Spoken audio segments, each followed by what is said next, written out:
pertama-tama kita buka dulu program Microsoft Excel-nya.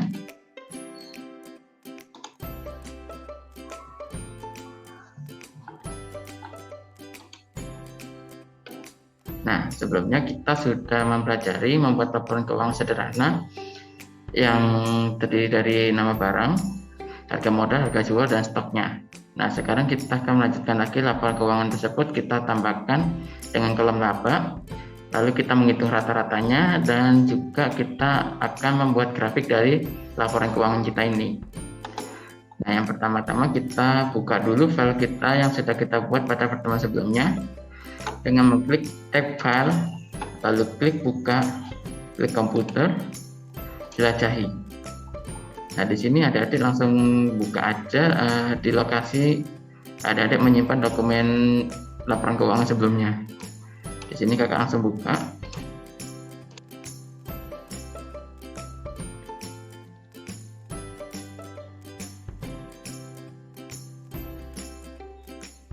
Oke, seperti ini nanti yang kita akan praktekkan hari ini. Di sini kakak hapus dulu.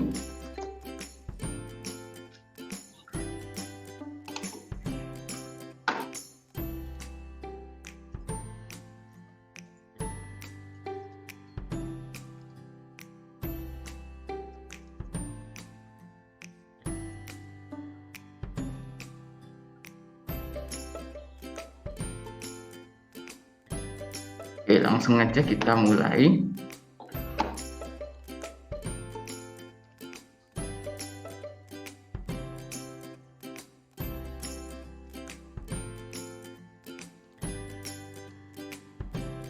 Oke, sebelumnya laporan keuangan kita ya seperti ini. Nah, sekarang kakak ingin menambahkan satu kolom baru, yaitu kolom laba. Nah, kolom laba atau keuntungan ini akan kita ambil dari sel harga jual ini, kita kurangi dengan modal, maka akan keluar dari hasil labanya itu. Nah, pertama-tama kita tambahkan dulu kolomnya dengan cara kita langsung klik aja laba. Nah, di sini kita akan menghitung yang pertama ini laba dari buku ini. Kita perbesar. Di sini kakak akan menjelaskan lagi salah satu fitur dasar dari Microsoft Excel ini, yaitu formula. Nah, di sini adik-adik bisa menerapkan formula ini di laporan keuangan adik-adik. Nah, caranya kita langsung ketik aja dulu. Nah, untuk memasukkan formula kita awali dulu dengan ketikan sama dengan seperti ini. Nah, di sini setelah adik-adik mengetik sama dengan, adik-adik langsung masukkan aja perintah dari formulanya itu. Nah, pada hari ini kita akan belajar 5 perintah formula, yaitu sum, average, count, min, dan max. Nah, yang pertama-tama ini kita akan pelajari dulu formula dari sum. Nah, sum ini kita ketik aja dulu sum. Nah, fungsi dari perintah sum ini untuk melakukan operasi perjumlahan. Nah, di sini adik-adik bisa perjumlahan, bisa pengurangan, pembagian, perkalian dari laporan data keuangan adik-adik. Nah, di sini kakak ketik sum. Nah, setelah kita mengetik perintah dari formula ini, kita ketik buka kurung seperti ini. Nah, di sini adik-adik sekarang waktunya untuk menginput data yang adik-adik ingin masukkan. Nah, di sini kita tidak bisa langsung mengetik angka 3000 dan 4000 ini. Nah, melainkan kita memasukkan data itu berupa nama selnya. Nah, di sini kita misalnya kan kakak mau masukkan harga jual dari buku. Nah, harga jual dari buku ini sebesar 4000 ini terletak dari kolom D baris kelima. Nah, di sini kakak langsung ketik D5, nama selnya D5.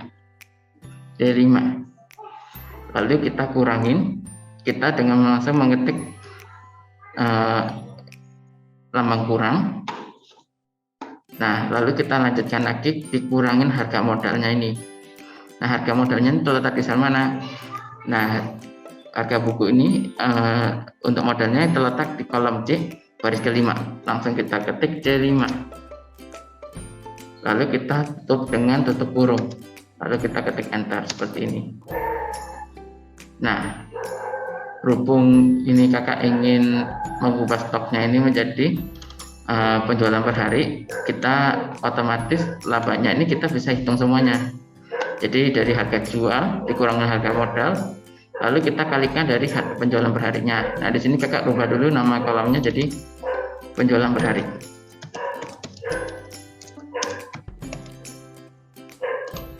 Lalu kakak sesuaikan format kolomnya. Nah, di sini kita langsung aja edit dengan mendouble klik seperti ini. Nah, seperti operasi matematika yang sudah ada dipelajari. Nah, untuk menghitung operasi perjumlahan yang awalnya dari perjumlahan dan pengurangan, adik-adik harus memberikan kurung dulu di operasi sebelumnya, lalu adik-adik bisa kalikan dengan operasi perjumlahan selanjutnya. Nah, di sini kita langsung tambahkan kurungnya, kita buka kurung, lalu untuk C5-nya kita tutup kurung, karena D5 ini mewakilkan harga jual dikurang modal. Nah, setelah ini sudah terhitung, kita akan kalikan penjualan per harinya. Nah, di sini kita langsung aja input lambang bintang. Nah, untuk adik-adik, jika adik-adik ingin melakukan perintah perjumlahan di komputer, ada sedikit perubahan di perintahnya. Nah, jika adik-adik ingin melakukan operasi perkalian, adik-adik menggunakan perintah bintang, tidak bisa menggunakan X atau huruf X. Operasi perkalian tidak akan berjalan. Sama juga dengan operasi pembagian, jika adik-adik ingin melakukan operasi pembagian di komputer, adik-adik menggunakan lambang garis miring ini, tidak bisa titik 2. Nah, jika titik 2 bermakna lain. Nah, fitur ini akan kita pelajari setelah ini. Nah, sekarang kita langsung kalikan saja, kita tambahkan lambang bintang, lalu kita masukkan letak dari sel penjualan per harinya dari buku ini, yaitu sebesar 10, terletak di kolom E baris kelima. Berarti kita masukkan E5. Nah, berhubung tutup kurungnya sudah ada, kita langsung ketik enter, otomatis lambangnya akan keluar seperti ini. Nah, sampai di sini. Selanjutnya kita akan menginput data laba lainnya dari pensil sampai menggaris. Kita tidak perlu menginput secara manual seperti tadi. Kita cukup aja langsung kita gandakan saja dari sel yang ini, sel laba yang pertama ini. Nah, caranya kita klik dulu selnya, sel laba yang dari buku ini, kita klik copy atau salin. Lalu kita klik sel yang ingin kita salin. Dan di sini agak cepat, kita langsung aja blok dari sel laba dari pensil sampai penggaris dengan cara memencet tombol shift panah ke bawah seperti ini. Lalu kita klik tempel, maka otomatis rumusnya akan tersalin di sel-sel ini dan mengikuti dari sel-sel yang ada di sini. Jadi adik tidak perlu merubah atau menginput ulang dari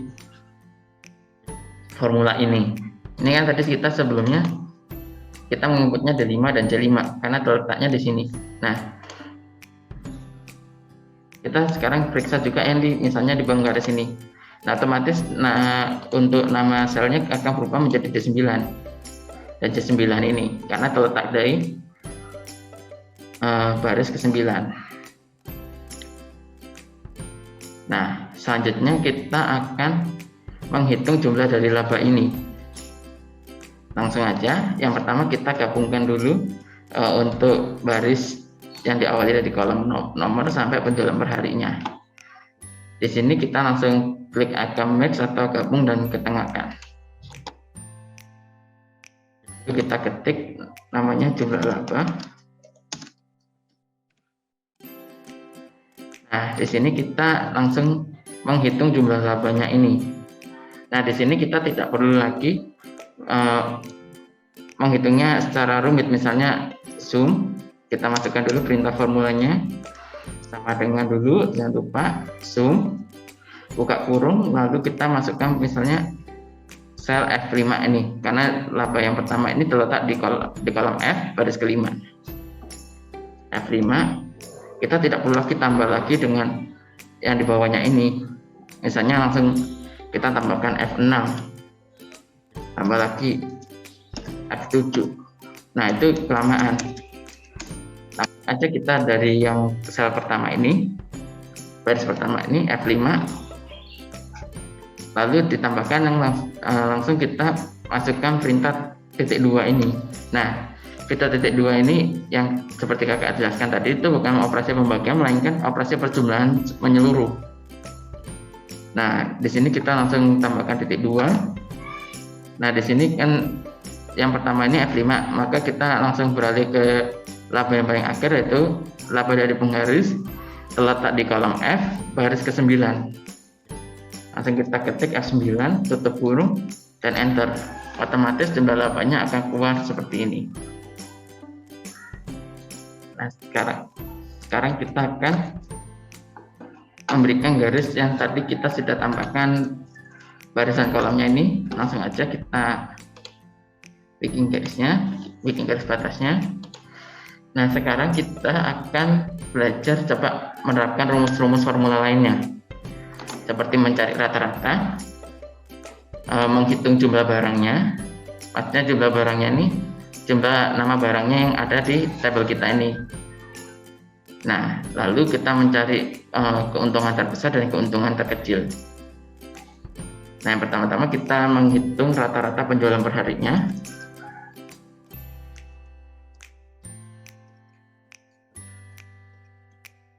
Lalu dilanjutkan dengan banyak jenis benda, banyak jenis barang. Lalu penjualan terbesar.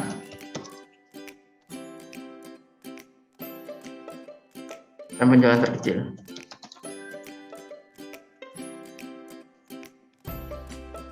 Nah, di sini kita akan coba belajar menggunakan rumus yang lainnya, rumus formula lainnya. Nah, untuk rata-rata penjualan per harinya, kita masukkan perintah, jangan lupa pokoknya sama formula kita awali dengan sama dengan. Nah, yang kedua ini rumusnya average atau rata-rata. Nah, di sini kita langsung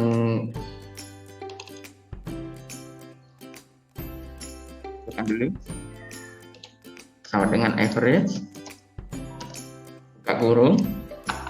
Di sini kakak akan inputkan dari kolom penjualan per hari ini.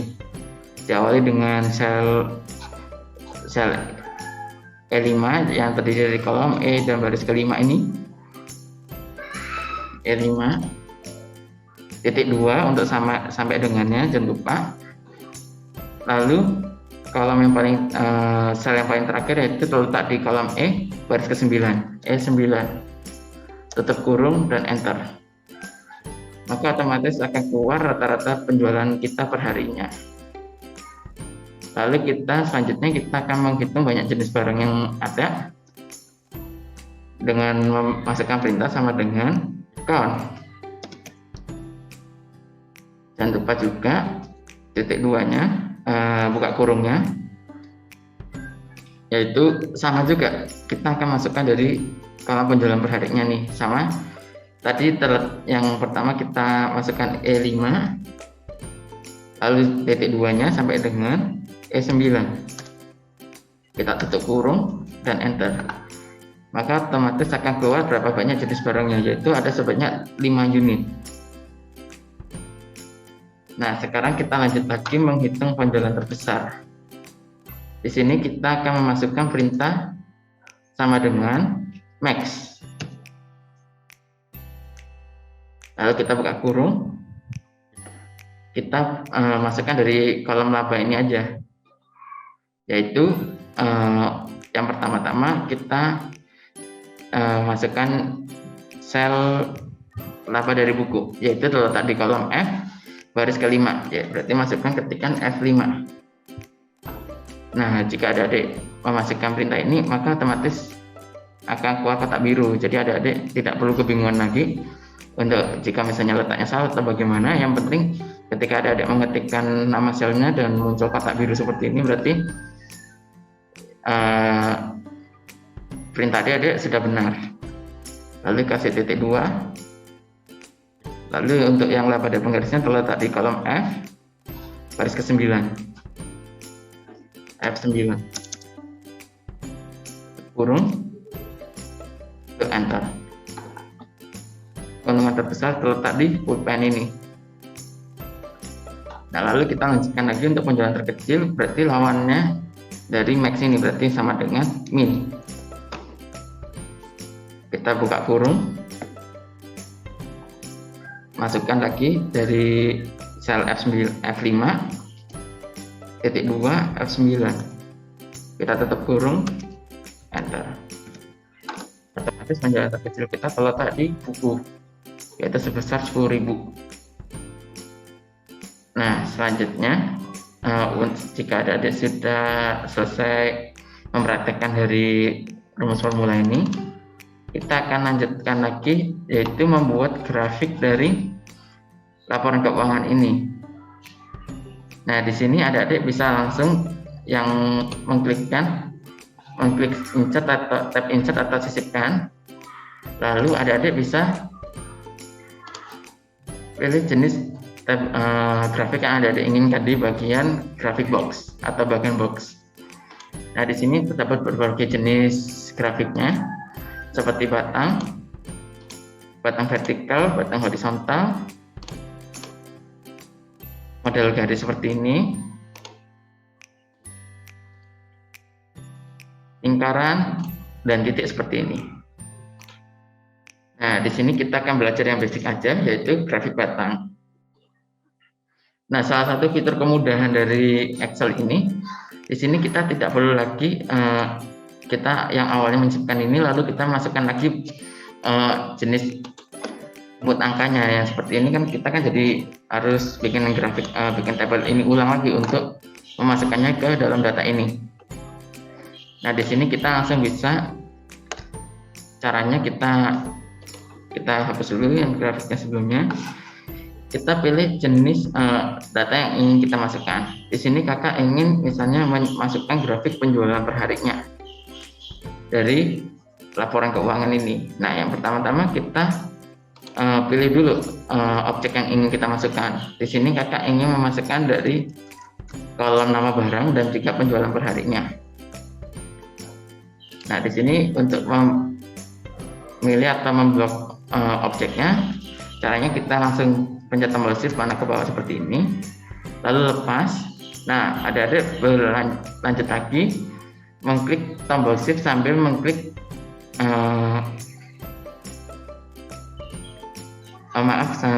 memencet tombol CTRL atau Ctrl sambil mengklik mengklik sel penjualan per hari. Nah, di sini adik-adik lepas, adik-adik pencet tombol shift lagi, lalu panah ke bawah seperti ini. Nah, otomatis yang akan objek yang terpilih yaitu nama barang dan penjualan per hari. Pokoknya jika adik-adik ingin memasukkan grafik itu terdiri dari 2 input data. Nah, yang pertama itu nama barang dan jumlah angkanya. Di sini nanti adik-adik bisa membuat grafiknya, misalnya nama barang, lalu untuk angkanya adik-adik memasukkan dari labanya ini. Bisa juga. Nah, berhubung ini data kita sudah terpilih, langsung kakak klik sisipkan atau insert, lalu kakak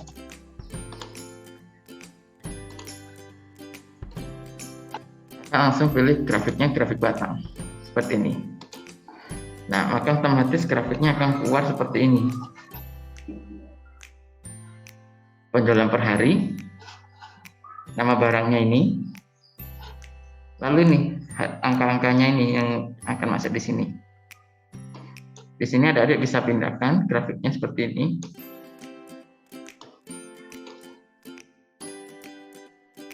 Nah, selanjutnya adik-adik kakak ingin menyisipkan grafik dari labanya ini. Caranya juga sama. Kita pilih objeknya dulu atau blok objeknya dulu, nama barang, dengan memencet tombol shift panah bawah, lalu lepas. Lalu adik-adik memencet tombol CTRL dan mengklik sel laba, lalu lepas, dan lalu dilanjutkan lagi memencet tombol shift dan panah bawah seperti ini sampai datanya terpilih. Nah, di sini adik-adik langsung klik tab sisipkan atau insert, lalu kakak ingin selanjutnya menggunakan grafik bulat seperti ini atau grafik pie. Langsung kakak pilih yang sederhana ini aja, seperti ini.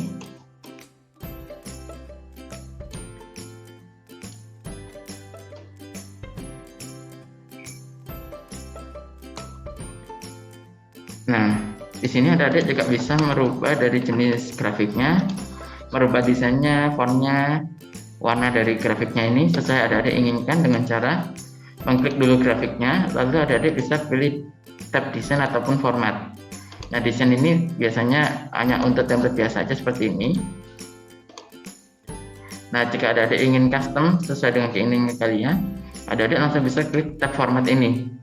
Di sini adik-adik bisa merubah jenis bentuknya, jenis warna fontnya, dan lain sebagainya. Begitu pula juga di grafik-grafik lainnya. Seperti ini.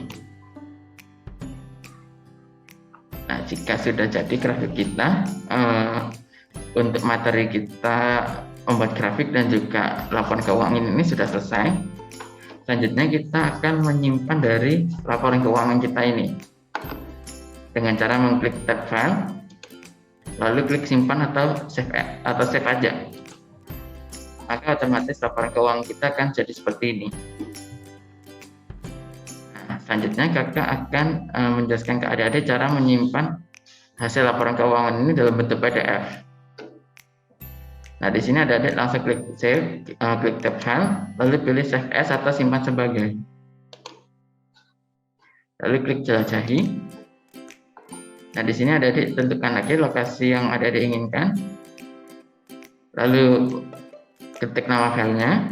Nah, lalu pilih klik simpan sebagai jenisnya ini. Kita klik lalu kita rubah menjadi PDF. Kita klik PDF. Nah, lalu kita klik simpan.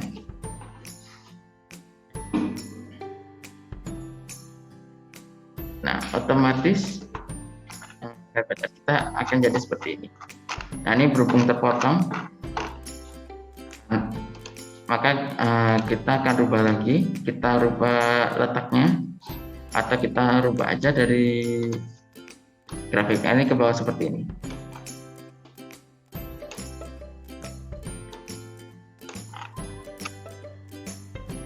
Lalu jika sudah berhasil, adik-adik sudah selesai untuk progres menyimpan PDF-nya ini.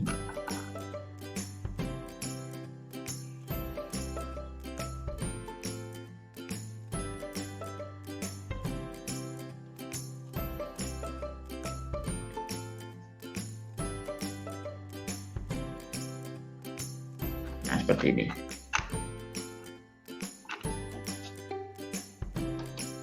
Nah, oke. Kalau pembelajaran kelas online kita hari ini sampai di sini. Sampai jumpa di kelas online kita selanjutnya.